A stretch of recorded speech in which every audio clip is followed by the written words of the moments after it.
Fellow citizens, it is with solemn purpose that I speak to you now, not as a figure of history, but as a voice echoing through time, summoned by the perils of your age. I speak not to scold, but to warn, not to command, but to remind. You are the stewards of a republic bought with sacrifice, and that republic is in danger, not from muskets or bayonets, but from something more silent and more sinister, the corrosion of civic belief and the rise of ideas that would unmake the very foundations of liberty under the guise of order, hierarchy, and efficiency. You call it in your time the Dark Enlightenment. A curious name, for it speaks of enlightenment, but delivers darkness. It would undo the principles which gave birth to this nation.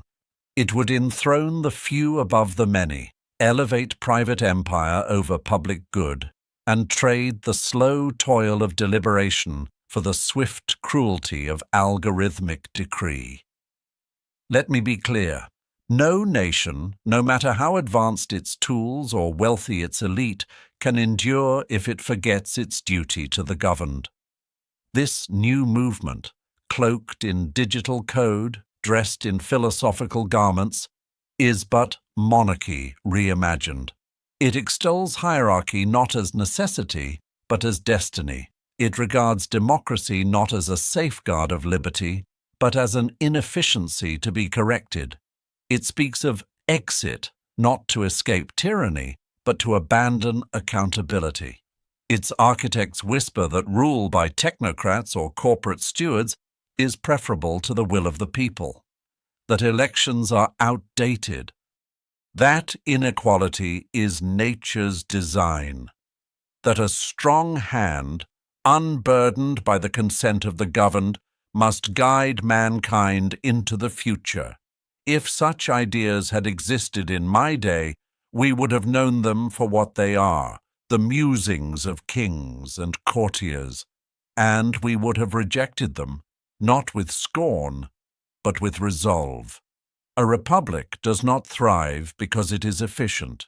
It thrives because it honors the dignity of its citizens, the rule of law, and the sanctity of open discourse. A republic tolerates noise, confusion, and disagreement, not because they are pleasant, but because they are necessary. What the Dark Enlightenment proposes is seductive.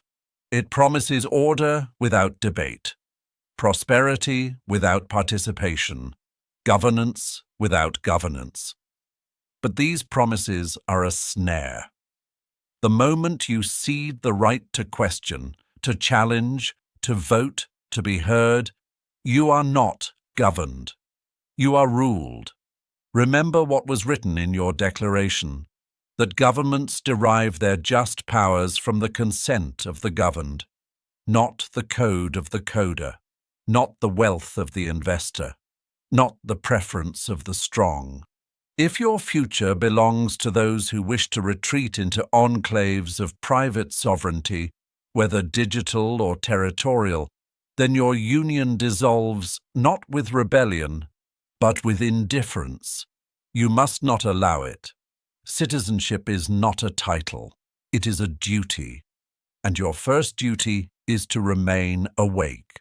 Awake to manipulation, awake to ideology disguised as inevitability, awake to those who would convince you that freedom is inefficient, that equality is passé, that democracy is too slow for the age of machines. The challenges before you are immense. But so were ours. We fought against an empire with little more than courage and conviction. You too must fight, not with muskets, but with clarity, vigilance, and collective will. Guard your republic, not because it is perfect, but because it is yours. Let no man, no machine, no ideology, however clever or dressed in modern words, convince you to trade liberty for control or people for protocol. The future, as always, belongs to those who claim it with honor. Stand firm, and may Providence guide you.